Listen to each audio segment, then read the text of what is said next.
Hey folks, before going further in the series, we have to see the installation of Node.js. So let's look at it.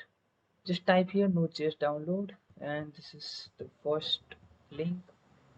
I will provide this link in the description. And here Windows and Mac OS, two options. You can install whatever your operating system is. I have Windows, but I have already installed on my PC Node.js, but so I'm not going to install it again. But after installation, you have to check in the CMD either your node is installed or not. So just go to CMD and type node-b. This is the version number 14.17.1.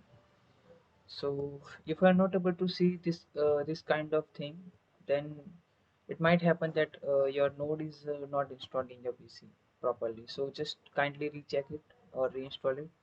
So after installation, let's make a folder. Let's say my folder name is notices, and in the whole series we are going to work in this folder only. So let's open this folder in the VS Code. Just type cmd and code space dot. It will open a folder in the VS Code, and we have inbuilt terminal in the VS Code. So we don't have to work on the external CMD. We have inbuilt CMD, and you can type here node v and you can see this is working as our CMD. So let's make our first file. Let's say index.js. Now let's type something. Let's say console.log hello world. Now where to run? How to run this file?